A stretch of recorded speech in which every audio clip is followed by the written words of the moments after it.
Chris Ballard was on with Pro Football Talk, and he was talking about Carson Wentz's time in Indianapolis, and had this to say. I think we still would have had some hard discussions. Just the way we played down the stretch, and we knew we needed to make some improvements in that area. And look, the one thing I think Jim and I and Frank, we're all pretty good at is like when we know something's not a good fit, don't just try to justify it. Let's move forward. We all know we're going to get egg on our face. That is what it is. But at the end of the day, it's about doing the right thing for the organization. So I think even if we would have ended up in the playoffs, we would have had some hard discussions going forward. Was he that bad? He just said he stinks. Yeah, he just said he stinks. Was it that bad? That's what he just said. Statistically, it did not look that way. I think that's where, look, there were some comments, things talked about Wentz in Philadelphia. Maybe had lost the locker room. His personality wasn't matching up, or the way he handled adversity. And that's understandable. Like in Philly, think about, you're drafted to be the guy. You had this huge rise to be viewed as, and at one point he was viewed as the best quarterback in Pennsylvania. His first 3 games his rookie year, like that, it was like a rocket ship. And he was loved, and everyone thought he was going to be the guy.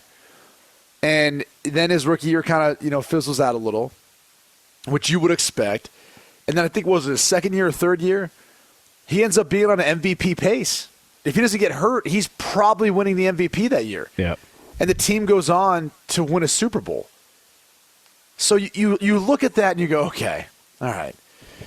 Kind of tough to swallow, right? Like, you help your team get in a position to go into the playoffs. The guy behind you comes in, and he ends up leading them to the Super Bowl and becoming Super Bowl MVP. Okay. Tough pill to swallow. You move on from that. The same thing happens. Yep. And they bring the guy back. They don't try to leverage it. They bring the guy back. And the same thing happens. You get in the playoffs and it's Foles once again. Once again, taking him to the playoffs. It would be pretty frustrating if that's how the beginning of your time went there after they committed you, give you an extension and all that. Yet, not only is it not working out for you personally, but it's like working out for some other guy, right? And then after they move on from Nick Foles, this guy who's just constantly gotten all the luck, gotten all the balls to bounce his way, then they draft the guy in the second round. And you're like, wait a second. I thought we were good here. Apparently not. It's understandable how things worked out for him in Philly, how he could be frustrated. The Indy thing, look, there was the vax conversation. He didn't want to get vaccinated. And that's his personal choice. People want to hold it against him. That's on you then. Like, that's for you just being closed-minded about other people's choices and decisions in life. But what I think is more interesting about all this, besides the vax talk and all, there's got to be something going on with him not connecting with teammates to where they so quickly were like, yeah, we needed to move on. Because statistically, he wasn't that bad. He really wasn't. And they said all down the stretch, it was like the final 2 weeks of the season, week 17, week 18.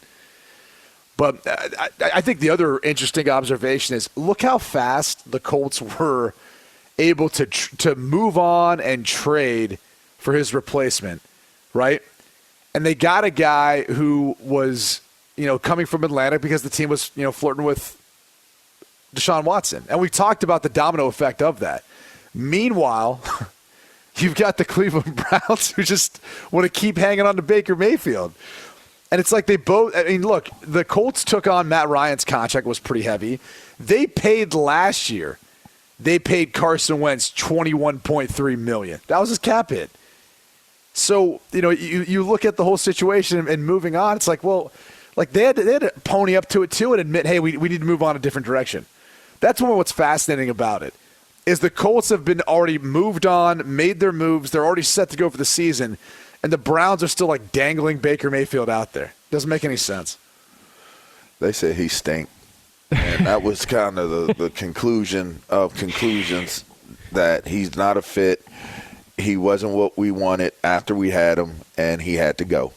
Now, whether looking at stats, whether looking at record, whether looking at – or was it his acne? Was it whether it was looking at his neck? I mean, whatever it was, something turned them off. And you know what? Maybe it was all of the above.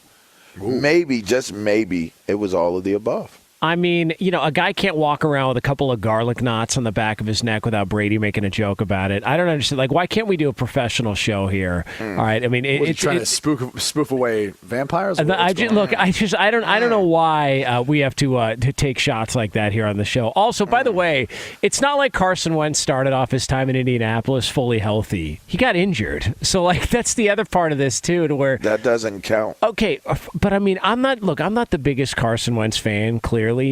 But the idea, I mean, it wasn't that bad. I mean, it wasn't this just unmitigated disaster.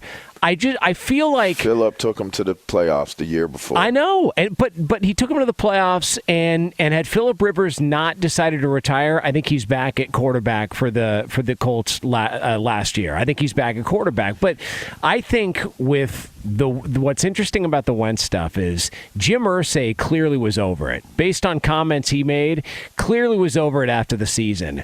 So who sold them on Carson Wentz getting there? It's got to be Frank Reich, right? Like, Frank Reich had to be the guy who sold the organization on, I'm telling you, I can get the most out of this guy. It's going to make a lot of sense. Well, if he's the guy who brought Carson Wentz there and they were so quick to move on from him, do you think that maybe Frank Reich's on a little bit of a hot seat to where they're like, look, you told us he was the guy. We gave up a first-round pick and another conditional pick to try and get him. Now we had to move on from him. Now we're bringing in another quarterback that we had to acquire.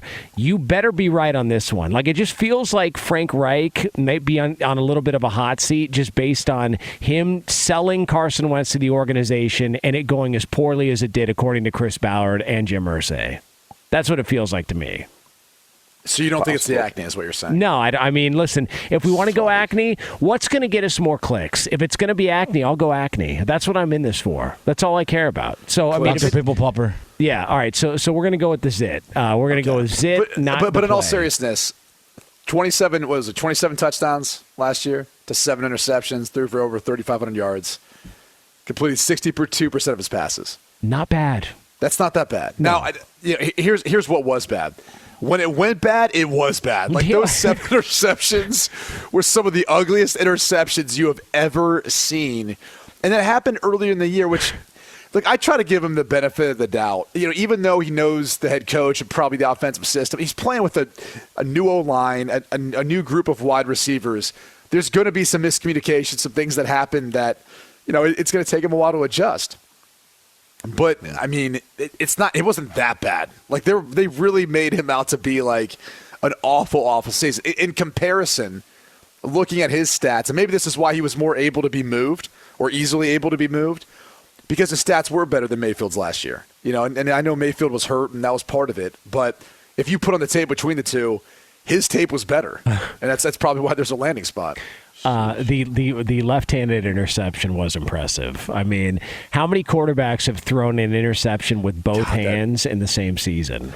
Did he have two that game? Was it 2 interceptions by each hand that game? Good for him. The thing about it was, you're thinking to yourself, this play can't get much worse. Like, as a quarterback, at some point, like, your life is about, like, they'll say, PRP, protect your right to punt, right? Like, don't make a bad play worse. That's part of your job. And there's some guys who can make a bad play into something amazing, right? There's guys who make a living off of that. Most quarterbacks cannot. It's just like, and that's why, honestly, I think they segue well into the business world, because they kind of know when to cut ties. They kind of know when to say, hey, look, I've been in this situation before. Let's just cut our ties here, move on to the next thing, move on to the next play, right? Somehow, some way, he was able to make that play way worse. I mean, I remember like going back and watching that and going, what in the hell? Like, I would love to have been in the quarterback room. And I'm usually, look, like, you kind of have to know where you're seated. You know what I'm saying? Like, when you're a starter, you're the one that's going to have to go in there and be accountable for your actions and what you're doing out there on the field. When you're a backup, it's the quarterback's job, or the OC or head coach, depending on the structure, to then challenge him and say, hey, what were you thinking here? What were we doing? That sort of thing.